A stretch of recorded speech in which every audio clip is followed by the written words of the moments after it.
Yo, what up, Geometry B? Alright, so we're starting our last, real-sized unit on measurement today. So the first thing we're going to talk about is we're going to talk about perimeter and circumference, right? So if you're thinking to yourself already, like, I know how to find perimeter, right? That's good, right? You're a step ahead, right? Some of this stuff that we're doing in this measurement unit might seem kind of on the basic side, but it's stuff that's never a bad thing to recap on. We're also going to talk a little bit about area today, but first we're going to start off with just perimeter. So what the heck is perimeter? So if you're not sure, a perimeter is basically when you're just taking the sum of the side lengths of a polygon, right? You're just taking what all the sides measure and adding them together. So it's going to be real easy. For example 1, if A is equal to 4 centimeters, right? So this A up here, 4 centimeters. So over here, 4 centimeters. 4 centimeters down there, and 4 centimeters all the way to the east. Right? What is the perimeter of this square? So literally, all we need to do is just add up all the sides. So I could say 4 plus 4 plus 4 plus 4 equals 16. And then we want to make sure we put a unit on there, right? Because we're talking about measurement, units do matter, right? If each side was 4 centimeters and then all of a sudden I just put 4, I don't know if I'm talking about 4 miles, right? So we want to be pretty particular when we're grabbing these units. And that's it, right? We just added all the sides together. Something that, doesn't really, help all that much for a square, but might help for some more complex shapes if you run into those, is that I like to choose a starting point and I like to kind of walk my way around, right? So you can see that I just crossed off the top 4 there, and then I like to go clockwise, just kind of following the sides, right? Making sure that I don't miss any. That might help us out on something like this next one. So sometimes we have figures that aren't just nice squares or rectangles or what have you, right? So we have this irregular figure, and it's got a whole bunch of different measurements around it. Right? So we could just start finding the parameter right away, but you might notice something, right? There's a little piece that's missing, right? This little piece right there doesn't have a measure to it right now. So one of the ways that we can figure out what that is we can use some of the other sides to guide us, right? So although this doesn't have everything doesn't have a little right angle marking in there, right? We're just going to kind of roll with it. So what we've got is at the bottom of this shape, right, has a length of 9 centimeters down there. Well, that's going to have to match with whatever, this whole chunk is up here, right? That should also be 9 centimeters total. So if I've got 3 centimeters of it taken up from here to here, and I've got another 4 centimeters taken up from there to there, all that leaves is 2 centimeters left over in the middle, right? Because if I'm looking for 9 total, we got 4, another 3, and then 2 in the middle, right? So that's one way that we can figure out that that little missing piece in the yellow is actually 2 centimeters. So then when we're finding the perimeter overall, right, again, I like to just choose a spot and kind of work around from there. So I'm going to start up here with 3. So we got 3 plus 6 plus 9 plus 5 plus 4 plus 2 plus 2 plus 3, right? And again, I'm making sure that I'm grabbing each and every one of those, right? So let's add those up. 3 plus 6 is 9, plus another 9 is 18, 23, 27, 28, 29, 30, 31, 34. So altogether, we should get that this is 34 centimeters, right? And that's all we're really looking for perimeter, right? It's literally just adding up all the sides as you go around the shape, right? Nothing more, nothing less. I'm not trying to be sneaky about any part of it. When we get to something like this, right, sometimes variables come into play. So in this problem, what I would suggest, anytime you've got a situation like this where it's just like, oh, here's a shape, and then if AB equals that, label it, right? AB is 2x plus 1. So if that's 2x plus 1, and it's telling us that BC is 4, let's put those on the diagram. Well, since it appears to be a rectangle, right, it's got 4 right angles, I know that the bottom piece from C to D is also going to be 2x plus 1, and I know that DA is also going to be 4. Right, so that's helping me fill in all the rest of those sides. The other thing that this problem gives us is that it tells us that the overall perimeter of the shape is 30 centimeters. Right, so that's actually really helpful. What we've got is we've got that 2x plus 1, that side up at the top, plus the 4, plus another 2x plus 1, plus another 4. All together, when we take that perimeter, it's going to equal 30. Right, so this is going to let us go ahead and solve out for what x is, which will then help us find out the length of AB that we're looking for. Right, so when I'm looking at this on the left, right, I've got a couple of like terms that I can add together. I've got some 2x's that smush. I've got a 1, a 4, a 1, and another 4 that we can also smush together. Alright, so the 2x's, right, because they're like terms and they're on the same side, we just do regular adding. It's just going to be 2 plus 2 gives us 4x's. As for the numbers with the orange underline, 1 plus 4 plus 1 plus 4 is overall going to be plus 10. Right? After that, it's just a little bit of algebra, right? I'm going to move this 10 over to the other side. Nothing too fancy. We get that 4x equals 20. Divide everything by 4. And then what we're going to find is that x is just 5. Right? But we're not 100% done yet, right? We found out what x is, but the problem's actually asking us for the length of AB. So AB was 2x plus 1. Now that we know that x is 5, I can plug that in. So now it's 2 times 5 plus 1. All right, so that's 10 plus 1. So that's 11. And then we're good.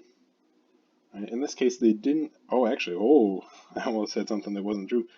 They told us that the perimeter was 30 centimeters. Right, so really, what we should do is we should have centimeters on the end of that answer down there. Right. So I know that having like a lot of these equal signs next to each other can get a little confusing. So sometimes what I like to do is put a little dotted line between the equal signs if it helps kind of break it up a little bit. Right, so we can see that 2x plus 1 turned into 2 times 5 plus 1 turned into 10 plus 1 and then 11. Right. So that's really it for perimeter, right? Nothing super fancy going on, we're just adding up the sides. Sometimes the problems can take on a little bit of a different life to them depending on whether you're finding something missing, whether you might need to find a missing value somewhere in the middle of it, or whether you're just adding up all the numbers. Right. So we've also got to talk about circumference. So circumference is like the perimeter of a circle. Right? We just give it a slightly different name. So we've got a couple different formulas for circumference.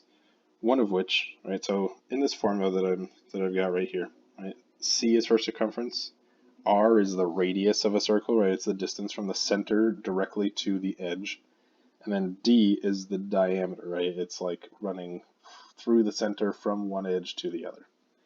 Right, so one of the formulas that you could use is 2 pi r. Right, and don't forget that pi is like that 3.1415926 whatever.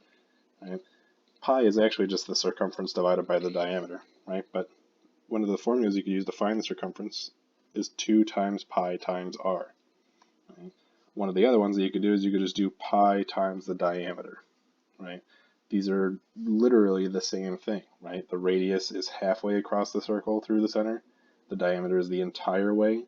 So the diameter is just twice as much as the radius. So these can actually just be used interchangeably depending on what information you have.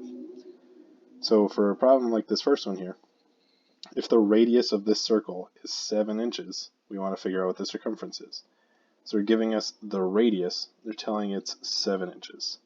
Right? So all I need to do, right, I'm looking for the circumference. If you really want to, you could plug in 7 inches on the diagram. It's not going to hurt. So if I plug in to that part of the formula in yellow, right, it's 2 times pi times the radius. So this is 2 pi times 7 for the radius. Right, so when I simplify that, the only things that I can really simplify together are 2 times 7, which is 14, and then it's still multiplied by pi. Right, so if I then took this and plugged it into a calculator, right, what it's going to do is it's going to give me an approximate answer, which we're going to call 43.98. I'm going to round to 2 decimal places here. So when you're working with pi, right, there's 2 different answers that you could get, right? You might notice that the second one has a little bit of a squiggly equal sign. So when you leave it with a pi, we would call that one an exact answer, right? Because that's exactly what it is. Because pi has digits that go on for forever, as far as we know, right? That's as exact as I can get. When I plug it into a calculator, the calculator isn't using every single digit of pi because it literally doesn't know every single digit of pi. So what it's doing is it's using an approximation of pi. So when we use that to get our answer, that just gives us an approximate answer. Right? So some situations might call for an exact answer, right? If it's okay to leave it with the pi. Some situations might prefer an approximate answer when like having an actual number is more useful, right? A lot of times in the real world, you're going to be fine with the approximate answer, right? As long as you go out to a couple of decimal places, the difference between like 0.0001 and 0.0002 is so small that it doesn't make a big difference, right? But it's still good to know the difference between these types of answers you could have. Another thing that we might be running into is something where they give us the diameter. Right? So they're telling us that the diameter of this circle is 12 millimeters. So over on my diagram, right, if I keep extending that radius and I go put a radius over to the other side, altogether, that's the diameter. And they're telling me that it's 12 millimeters. Right? So our formula up top said that C could also be equal to pi times the diameter. So in this case, that's pi times 12. But it looks really funky if we write it out that way, right? Not only because my pi sign was a little bit gross, right? But normally we see it with the 12 in front of the pi. Right? So that would be our exact answer. And as I'm typing this into my calculator, I'm going to find that the approximate answer is about 37.70, give or take. Right? And something I should have done on the last one that we could also do here, right? That last one had its units in inches. I should put inches there. On this one, we found out that our circumference was 37.70 millimeters. Right? You could also put that on the pi answer, the exact answer, right? This is 12 pi millimeters. Right? So again, you don't really see the exact answer given in a real world context that much, but getting it to an approximate answer is usually good enough. Got a little bit left here for the circumference. Right? If the circumference of this circle is 16 centimeters, what's the radius? Right? So this one's having us use the fact that C is equal to 2 times pi times r. They're giving us what their circumference is, so I can plug that in as 16. What I don't know is I don't know the radius. Right? So we have to leave r as r. So what we can do is we can just solve this out. Right? So the first step that I could do is I could get rid of that 2. Right? It's 2 times pi times r, so if I divide by 2, it'll get rid of it. So that means that I can turn this into 8 equals pi r. So after this, it's not really going to come out too nice. Right? This is pi times r. Don't forget that pi is just a number. Right? It's just a number that's really awful to write, so we use a symbol. I can divide by pi on both sides. I'm going to find that 8 divided by pi, oops, let's see if we can draw a little bit better pi in there, is equal to r. Right, so again, that would be an exact answer, but exact answers are sometimes not the absolute most useful. So I plug that in a calculator. R is, I should use approximately 2.55 centimeters. All right. So that's all there really is to circumference, right? You got these two different formulas. You could use 2 pi r or you could use pi d, right? And it's just plugging in what they give you, right? If they give you the circumference, plug it in for c. If they give you the diameter, plug it in for d. That's really all there is to the circumference. All right. So we got a little bit left to talk about. We're going to talk about area. All right. So when we're talking about area, we're just going to talk about different types of shapes that we might run into. So for a triangle, finding the area is not too bad, right? So you might be already looking ahead to the area formula and being like, oh, I've seen that before. So one thing that you need for the area of a triangle is that you need to know what the altitude and the height of the triangle are, right? And actually, they're the same thing, basically. An altitude of a triangle, you might remember from geometry A, is a segment that goes from a vertex and runs perpendicular to the opposite side, right? So in that triangle over on the right, BD is an altitude, right? it's running from the vertex B, and then it's dropping basically perpendicular to the opposite side. So the height of the triangle, h, is just the length of that altitude. So in the past, you may have run into shapes that were sort of like this for triangles, right? They were just right triangles. For right triangles, the height of the triangle is just one side of it, right? I could say that this is h and this is the base, right? That would work out just fine. But if you have triangles that aren't right triangles, you have to figure out what that altitude is, right? Because the height is, somewhere in the middle. It's not right along the edge. So our area formula for triangles is just 1/2 times the base times the height. That's all we're really throwing in there. And just like with the circumference, it's just a matter of throwing it in where the information goes. So here we're trying to find out what is the area of the triangle if h is 8 millimeters.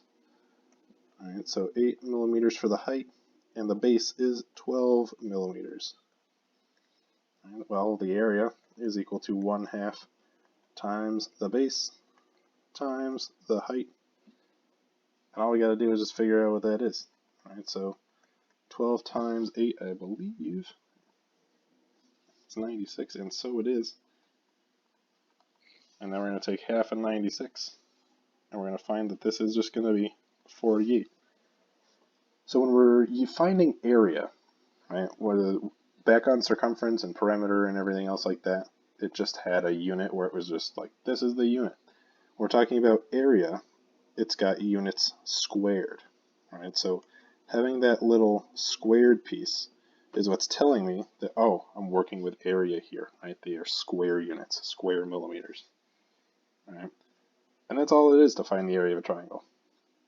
All right, sometimes it might have you working a little bit backwards on it. If they give you that the area is 124 centimeters squared, trying to ask you what's the height if the base is 8. All right, so just like we were seeing with the circumference, plug it in to where they tell you the information, right? 1/2 base times height. They give you the area, it's 124. They give you the base, it's 8. And we're asked to find the height. All right, so a couple different ways we could do it. Probably the easiest one is to just do 1/2 times 8. Kind of simplify that part out. Actually, I can zoom in on this. We don't really need the triangle anyway. So 1/2 of 8 is 4, so that's 4h over there. If I divide both sides by 4 to get rid of that, what we're going to find is that h is 31 centimeters. And that's it. All right? Plugged in the information we knew, where it was supposed to go, did a little bit of calculating, a little bit of algebra, and then we're good. That's done. So squares and rectangles, you might think the area is pretty easy, right? You've run into this in the past. It's just the base times the height. What you might not have realized is that when you've got a parallelogram, it's also just base times height. So the way that I like to imagine this one is, imagine you have a deck of cards, right? And it's just like a tall deck of cards. Say you've got, it's not just a regular 52 pickup sort of situation. Say you've got a deck of 200 playing cards. And you've got them all stacked nice and tidy in a big rectangle on the desk. If you're looking face up, like straight on at it, that side that's facing you has an area, right? It has a base, it's got a height. You could multiply the base times the height. So imagine that, you carefully sort of poke that stack of cards a little bit to the side, so it's a little bit more like a parallelogram, more like the shape that's on the right side of the screen here, right? What you're going to find is that, we're not really changing how much surface area is facing you. We're just changing a little bit of how it looks. So the area formula for a parallelogram is the exact same thing as it is for squares and rectangles.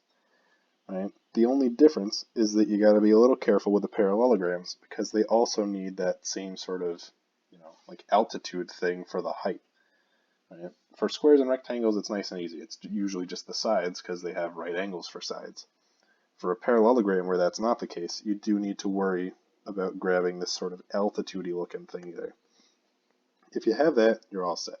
If not, that's something that you can figure out in some other ways that we may or may not get into while we're doing distance learning stuff, but you do need an altitude for when you're dealing with a parallelogram. So what I've got is I've got one here, right? I've got that the base is 16 and the height is 8. If I need to find the area, it's just 8 times 16, which is going to be 128. That's it. That's really all there is to that one. There's a little tiny piece to mention, is that in this problem, it didn't give any units, right? It's just 8 and 16. So what you could do is you could put in units squared, right? It's not really something you need, but if you're ever like, oh, I don't know if this should have units or not, and you look back through the problem and it's like it doesn't mention any, it's never a bad idea. It can't hurt to put units squared on there, right? So squares and rectangles and parallelograms, pretty much the same thing, just with that little caveat about having an altitude for the parallelogram. Last but not least, we got the area formula for circles. Nothing super fancy. The area of a circle is pi r squared. Right? So don't forget that r is for the radius of a circle. And let's just jump into some examples. Right? What's the area of this circle? Right? So the diameter is 8, right? The diameter is running all the way from one side to the other. So if I wanted to take just 1/2 of that for the radius, that's just going to be 4 inches. Right? So that's my radius. So the area is equal to pi times the radius squared. So that means that this is pi times 4 squared. Well, how do you do 4 squared is 16? I'm going to put that in front of the pi just so it's a little bit, something more familiar to what we've run into in the past.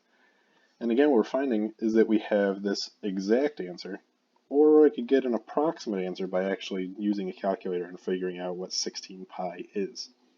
Right, so if I do that, it's about 50.27 inches squared. Right? So again, we've got an exact answer that leaves the pi alone. And we've got an approximate answer that actually goes ahead and tries to do the multiplication as best as it can. Right? Sometimes it gives you a little bit of a tricky problem here, right? The area of this circle is 78.54 centimeters squared. Oh boy. We're trying to find the diameter. Oh my gosh. So again, let's set it up. We're going to plug in the information we know, and then we're going to kind of work from there. So we know that the area of a circle is pi r squared. We know that the area is 78.54. So that's equal to pi r squared. So first things first, again, remember that pi is a number. We can divide both sides by pi to get rid of that. All right, so 78.54, if you'll excuse me while I type this in, 78.54 divided by pi, whew, real nice, comes out to just about 25. Pretty sweet. All right, so if I go ahead and I want to figure out what r is, what I need to do is I need to take the square root of both sides. So I'm going to take the square root of both sides. When I do that, the square root of 25 is 5. This is just r. All right, cool. So the radius is 5, and we're not 100% done, right? You gotta be real careful about what the problem's asking for. It's asking, what is the diameter?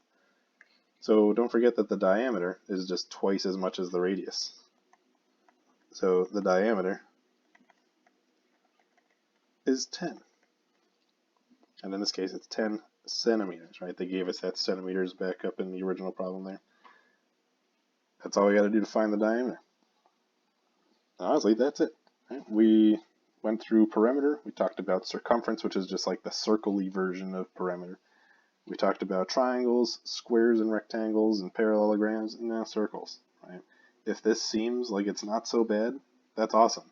It's maybe is really not so bad. Don't freak yourself out and think like, oh my god, this should be harder. That's really all we're doing.